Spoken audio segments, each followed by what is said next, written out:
My name's Jonathan Hescott, and I've been working in reinsurance for nearly 30 years now.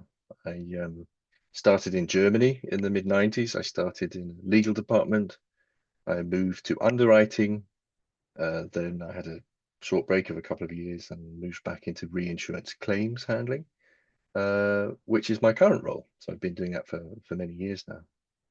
I I first joined Gain about 3 years ago, I think, which was soon after my diagnosis of a condition on the autism spectrum.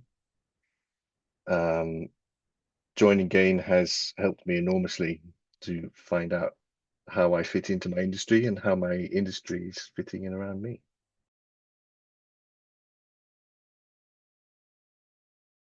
Working in insurance and reinsurance as a neurodivergent individual is strangely quite exciting once you find out what your own skills are, how you fit in, and you can look around the industry as a whole and see the very many different types of opportunities that there are, um, different kinds of roles that appeal to differing skill sets.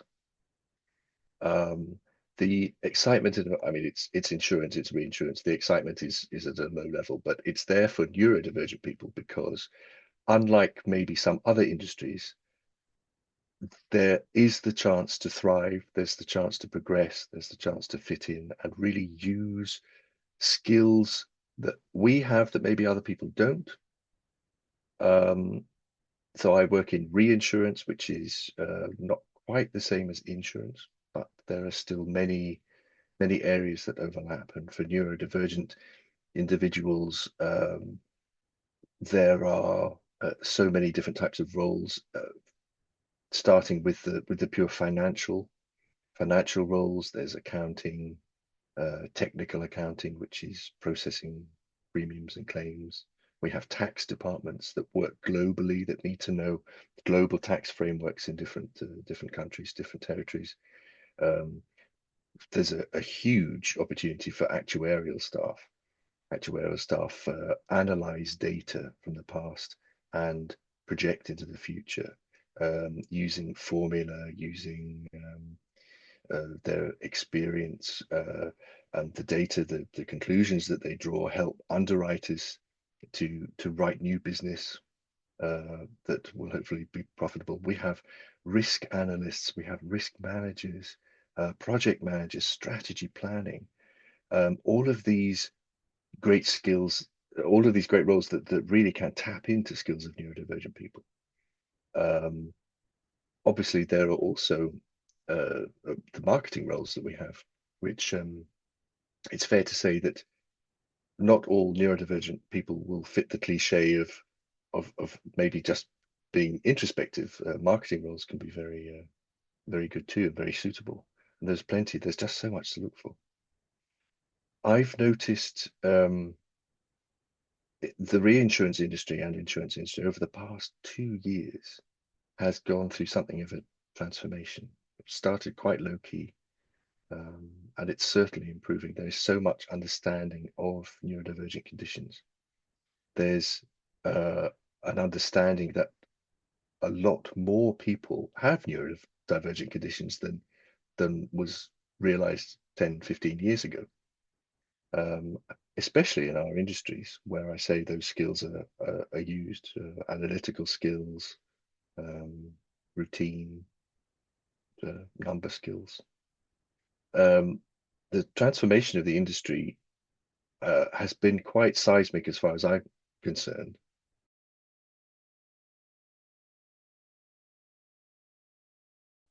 My day-to-day role in reinsurance claims um, is a very satisfying mixture of tasks and things. I enjoy it very much. There's a certain amount of routine which I find very calming, and there's the opportunity to maybe structure the working day, the way that suits me best.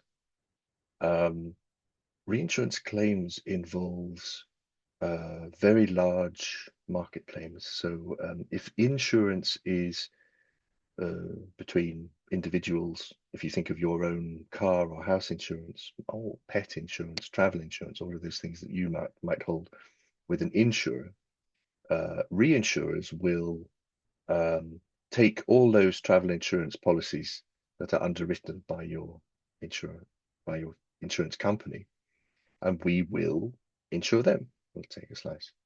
That's your insurance company will pay us a premium, and in the case of large claims, large being financially large, expensive, then we will pay a share of that claim. The reinsurance claims I handle are mainly large bodily injury, car crashes, people who've been injured at work.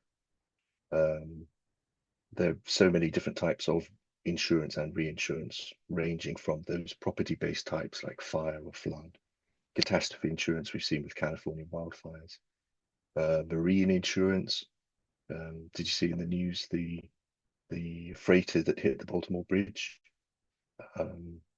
Aviation insurance.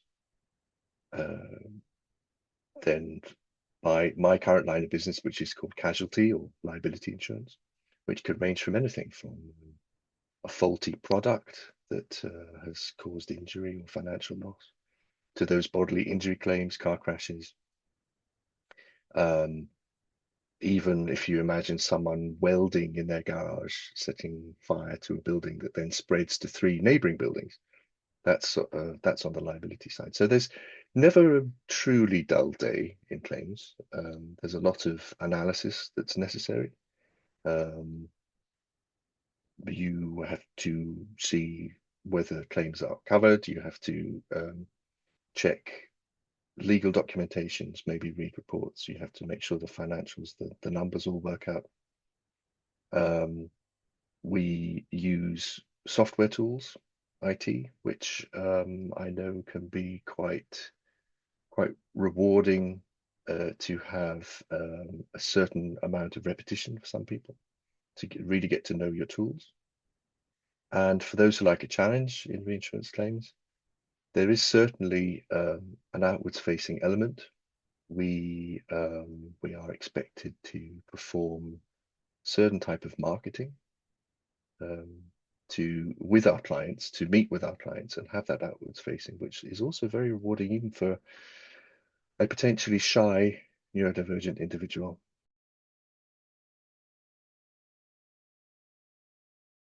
My role in reinsurance claims handling, my unique skills will be my sense of thoroughness.